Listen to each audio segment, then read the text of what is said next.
What's he like behind closed doors? Like, he can't be that animated all the time with you, surely. Charlotte, you're coming into the dressing room next time. I'm going to place you in the corner so you can see it for yourself.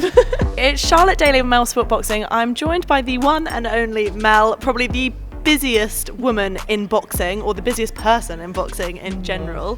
Another person that you work incredibly close with is Tyson Fury. Now, yeah.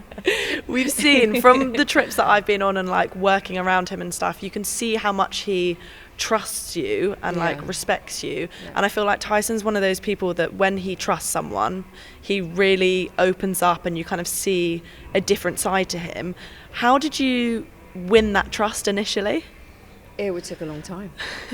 I think me and him always bonded. Like when we first met, I told him the story of my ex, that something had happened with a fight, and he happened to be there. And it was a very difficult time for me. He lost a really bad fight, and I didn't realise he was at that fight. And that's how we met. I was like, "Hi, Melissa from Top Rank," looking up my ears. Oh my God, this guy's so huge. And from there, we was talking about how we all got into boxing, and we connected about mental health straight away. Because I said it was a really difficult time for me. And then he wrote the book, and he'd signed the deal with Sky. He signed the deal with too many people we work with. He signed the deal with ESPN, which I'm sorry was the best thing he ever did. I mean, when he went over there, the amount of PR, the amount of shows, and the money they spent on his promo, he blew. And there was a producer from ESPN that said, we want to interview Tyson Fury. What do you suggest? I said, look, he's just written a book. I think it was The Mask Is Off, or The Gloves. Behind the Mask. Yes, that's it. Too many books. And it was talks about when he's driving the Ferrari or the car, and he's going to end it all. Yeah. I said, speak to him about that. So anyway, thought nothing of it. Apparently they did it. And his first ever interview was about that. So I was like, oh my God, he does want to talk about mental health. Because when I asked, he was a bit funny. And that was it. And in every show he did in Vegas, I would show up and be like, hi, here to work. And there'd be him, his brothers, his dad, everyone. The whole My God, gang. it's like, people don't get, there's like 30 of them. The trainer, this person, that person, the manager. And I'm like, boys, this way. And I don't know how, but they just listened and they would follow my lead. And, if I said it was left, it was left. If I said it's 5 minutes, it was 5 minutes. So don't get me wrong, the brothers and the family, they were very strict in the beginning. They didn't trust easily, but there was just always this respect from Tyson. And even to this day now, he is so respectful. I don't speak to him away from events. It's not like I have that kind of a relationship. Paris as well, she's incredible. She's so appreciative of my work. And then after every job, he would say, even a few words, Mel, great job. You worked really hard, appreciate it. Just that little sentence, I'd be like, oh, the recognition of everything you've done. Yeah. I did a good job. And each time you turn up and be like, is he going to know me? Is he going to recognise me? Is he going to want to work with me? And each time, and now it's just like, where's Mel? Where's Mel? Where is she? It's just, I think now, and I sometimes feel sorry for people in that situation. Now he knows his team. It's the same people. It's the same, minus maybe a trainer. It's the same people, so he now knows who he can trust. And what a horrible position to be in, in someone like that, not knowing who they can trust, because you've got people coming in from all angles. So no, I'm so fortunate, but I know also that I deserve it. I've worked hard, and I do such a good job, and I care, and I know the way he likes things. I know the way he wants things, and I'm fortunate, and I hope that I can use that experience now for the rest of the guys down the line. And I think one question everybody always asks is, obviously Tyson's so animated and he's such a character when he's on screen. What's he like kind of behind closed doors? Like, he can't be that animated all the time with you, surely. Charlotte, next time we're doing another fight or a campaign, I'm going to take it one step further. So where we do these exclusives with all our fighters, you're coming into the dressing room next time. I'm going to place you in the corner so you can see it for yourself. It is exactly the same. There is no dial up, dial down. It's the same. It's just he's more like, do you know, the guy is so crazy. He still comes away from a frenzied event and he's like, oh, they were there for me. And I'm like, wow, this still gets you? Yeah. It really does. He comes off a press conference and he's just like, wow, what did you think? Did you think that was all right?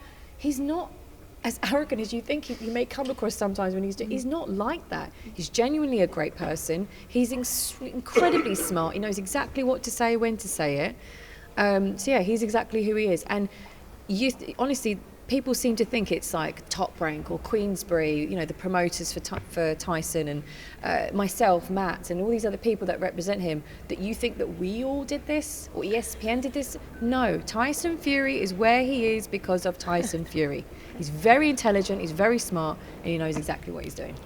Well, in terms of that now, obviously I've done a few of these events with you now. We know how chaotic it is, but you guys will literally do like 3 hours of media, break for like 5 minutes, and then go again. Like, it's chaotic, and I don't think people quite understand about how like full on these events are for not only the fighters, but like you guys as well. Well, this is the thing. If I don't get, well, I mean, obviously I don't get an opportunity to say this a lot of the times, but I wish people could have an actual proper behind the scenes, right? His rule is this: Mel, what time do we start? 9. What time do we finish? 7. Right. Any breaks? None. You sure? None. He wants, because he goes from 9 straight till 7. And his thing is this: the second I leave here, don't call me for interviews. I'm done. So if you notice, he'll do so many interviews. He'll do over like 100 interviews in one day, and filming and all that stuff, pre-records, photo shoots. And the second he leaves, he's done. The next time you see him is at fight week. So it's not great for a promotional perspective that we don't really get access to him in between. Same as fight week. He'll say, every day you can have me for as long as you want, whenever you want. But when that bell rings, you know, or once I've knocked the person out and I'm out, in this press conference, don't call me. So because we have that understanding, I just line them up like a conveyor. But that's why you see me going, Charlotte, 4 minutes. Someone else 3 minutes. Line them up. He's just like, let's go. So I wish all my other fighters were like that, all the other clients. But honestly, you've got so many fighters that sit there and say, I want to be like Tyson Fury.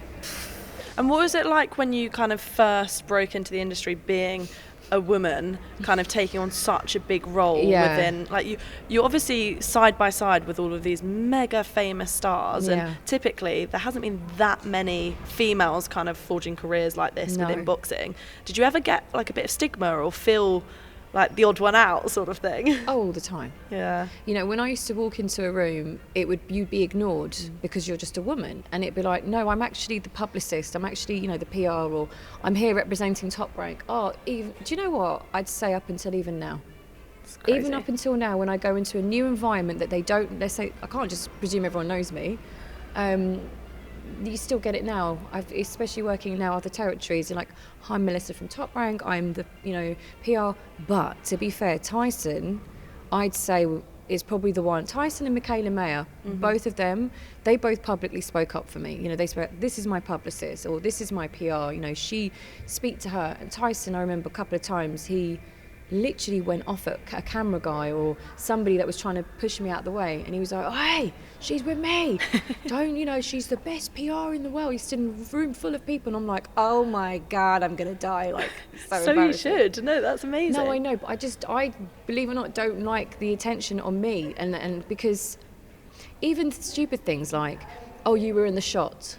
What do you mean I was in the shot? So what if I was in the shot? Kelly Swanson's been in the shot. Every publicist has been in the shot. But because it was me. You know, there's so many stories. But you know what? And Anna Woolhouse has said this before. So many other women in boxing we're sick of talking about this. Shouldn't even be a conversation anymore. We're so sick of talking about it. But it is true. But I've got hard skin. I've got a great support system at home, and trust me, I've got in the car, cried, screamed, laughed, whatever, all the way home. And you're just like, I don't know if I can do this anymore. But I'm lucky. I'm with a company with Top Rank who really let me do what I want. They trust me. They believe in me. They've allowed me to look after the likes of Tyson and all these other great stars that we have. And you just have to keep going and showing the public that women can be successful. I think by staying in it. And my final question for you then is, what is your favourite memory with any of your boxers, whether it be kind of during a fight week or away from a fight week or anything? Oh my God, there's too many. I'm putting you on the spot now. I just don't want it to sound bad. Okay, we were in the dressing room, and there was everyone in there. There was Bob Arum, there was Frank Warren, there was everyone from every man you can think of, and I was the only woman. And it's when Tyson turned around and said, Mel, you're the best, thank you very much. And I'd gone through a really tough fight week where I'd been treated not so great, not by our people, but just outside of our circle. And it was tough, and I really wanted to go home. I'd been there for 2 months, and I was so sad, and I wanted to go. And it's like him saying that to me in that moment in front of everyone just sort of made everyone look at me and go, oh, maybe she is just really good at what she does, and we can trust her. And I think him standing, he wouldn't have known that I'd went through it, but he just, I would say it was definitely that time in the dressing room with Tyson, him saying, you know, you're the best. I really appreciate your hard work, and thanking me in front of the room of legends and greats and everything else. That was like a massive accomplishment, I think.